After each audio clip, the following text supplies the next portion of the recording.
Have you ever taken a moment to ponder how your romantic life might change if you looked at it through the eyes of an ancient philosopher? Let's explore a viewpoint that, even though it dates back thousands of years, still holds relevance today: the Stoic perspective. Stoicism, born in ancient Greece and thriving in ancient Rome, didn't just ponder the big questions about the universe and the meaning of life. It also delved into the intricate realm of our emotions and relationships. According to the Stoics, living in harmony with nature was the key to a fulfilling life. This extended to understanding and wisely managing our emotions, including those tied to love and desire. From the Stoic standpoint, love and sexuality aren't just passing feelings.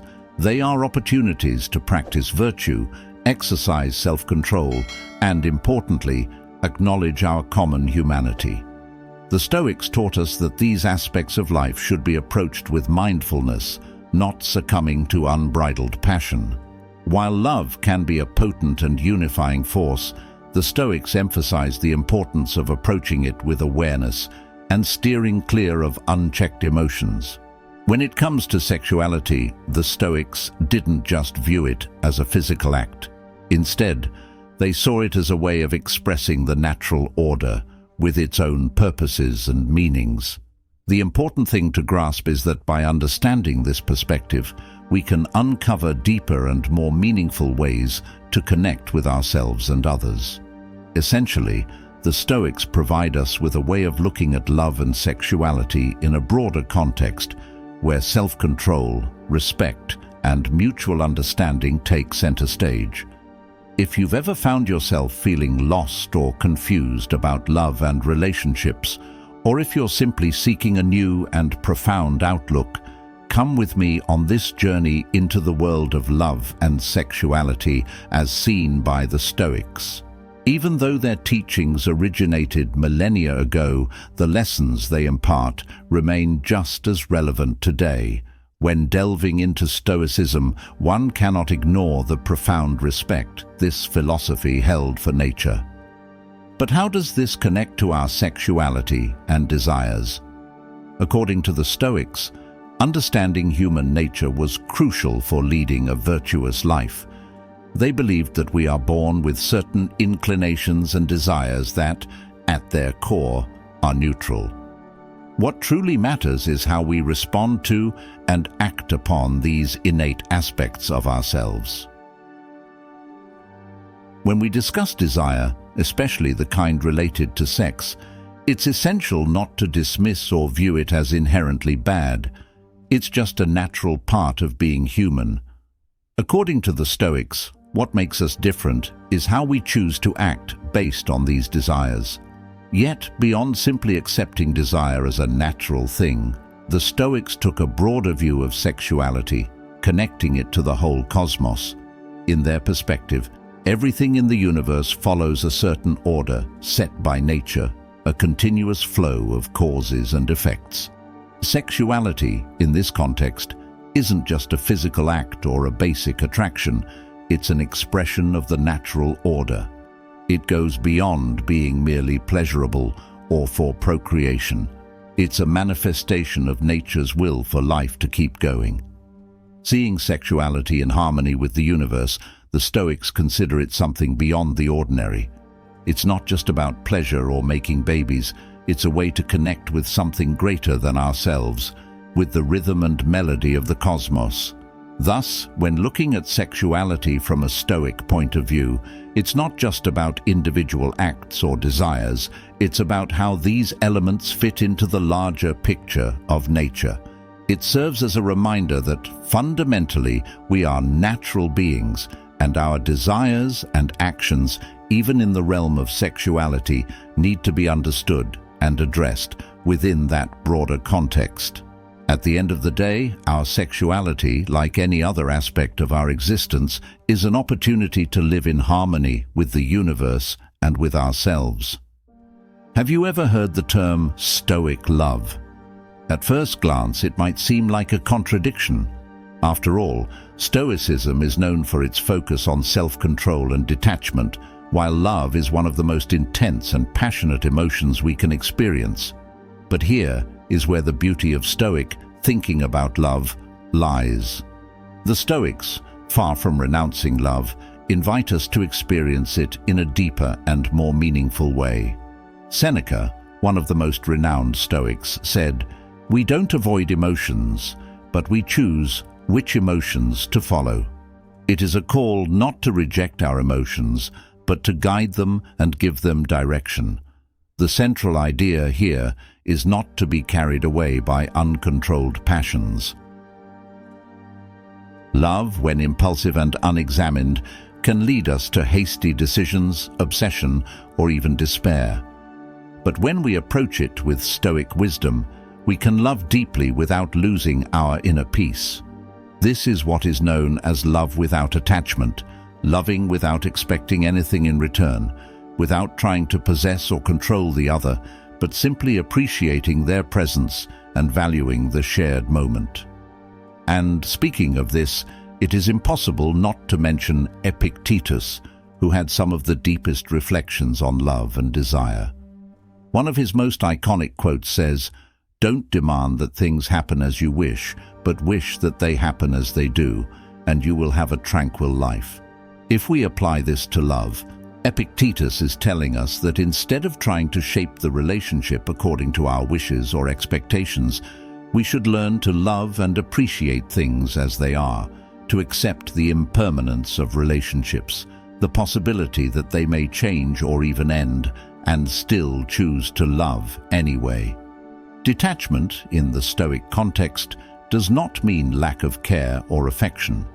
On the contrary, it means loving in a freer and more genuine way, the ability to enjoy the present without constantly worrying about the future, to appreciate the loved one without trying to change them, and to understand that true love is not possessive but liberating. In summary, the Stoics offer us a unique perspective on love, one that is deeply passionate but at the same time balanced and centered. It is a reminder that love, in its purest form, is a celebration of life and our connection with others.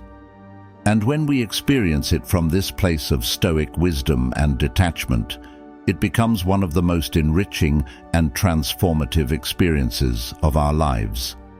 Marriage and family have been fundamental pillars in many cultures throughout history. But how did the Stoics view them? What meaning did they attach to these institutions, and how did they live them in their daily lives? To begin with, we must understand that for the Stoics, marriage was not just a union of two people in love, but also a commitment to society and the continuity of humanity. Marcus Aurelius, the philosopher-emperor, mentioned, "The act of marriage is a natural act directed toward the continuation of the species." He did not see it as a mere social convention, but as an integral part of the cosmic harmony and the natural order of things.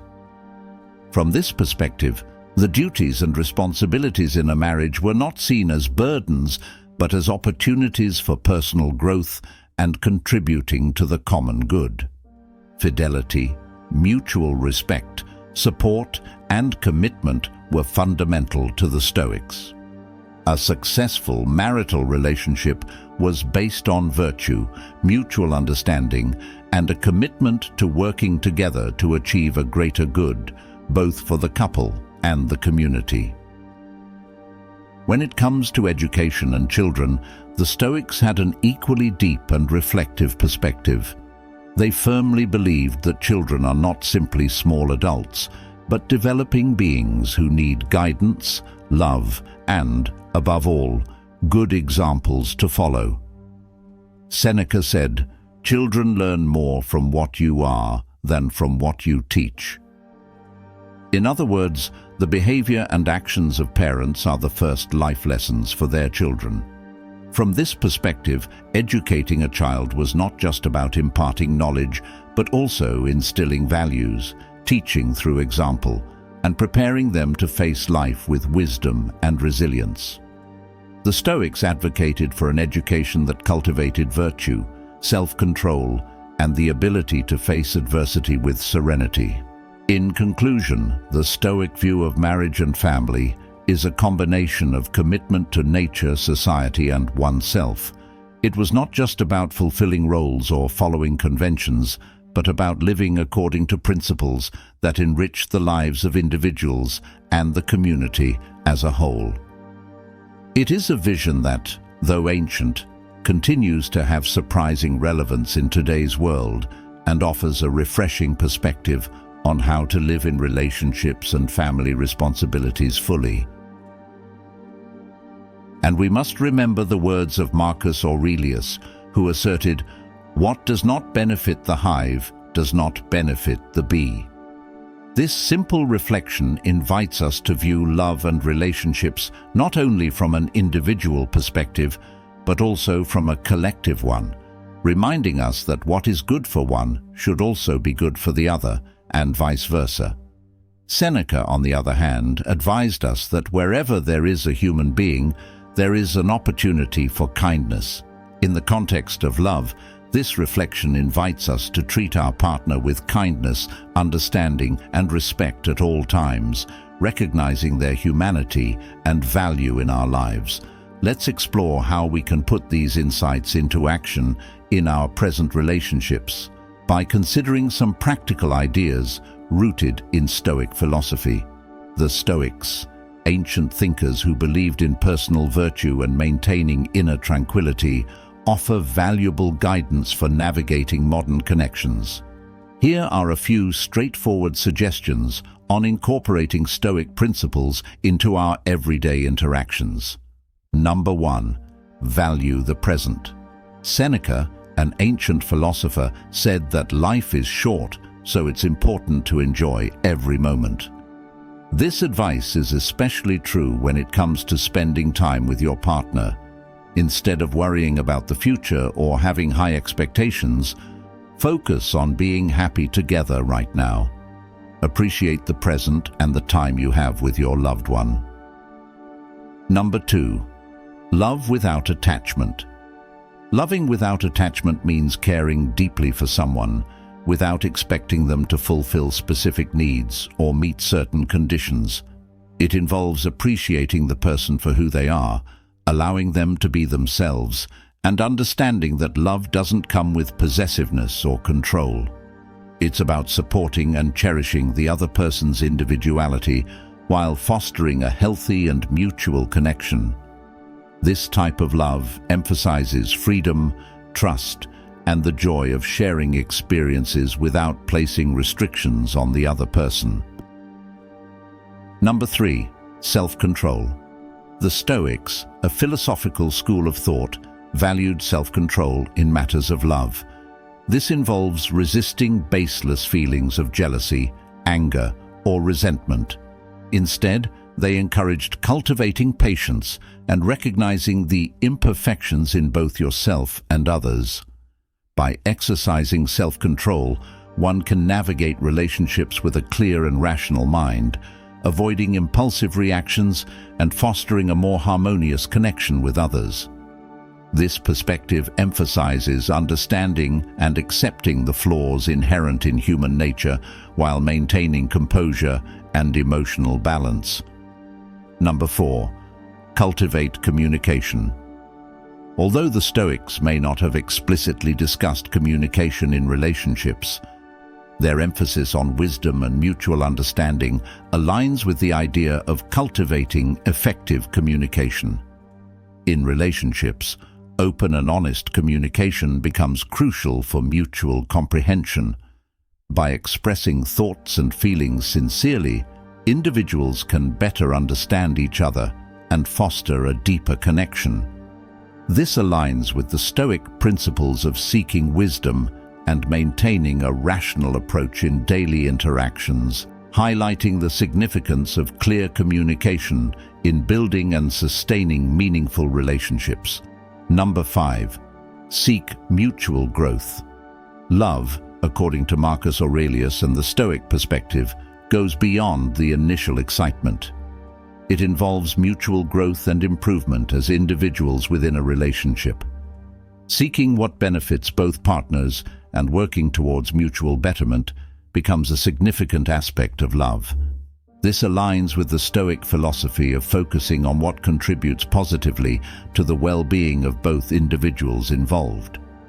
It emphasizes the idea that a fulfilling relationship involves not only experiencing joy together, but also supporting each other's personal development and growth. Certainly, the Stoic wisdom encourages us to approach love and relationships with authenticity, understanding, and a commitment to mutual growth. Even though the Stoics lived thousands of years ago, their teachings still offer valuable guidance in navigating the complexities of love in today's world. By embracing these principles, we might discover more profound, meaningful, and balanced love in our lives. Thank you so much for joining us today. If you enjoyed this video and found it valuable, don't forget to hit that subscribe button below. By subscribing, you'll stay updated on all our latest content, ensuring you never miss out on the insightful information and entertaining moments we share.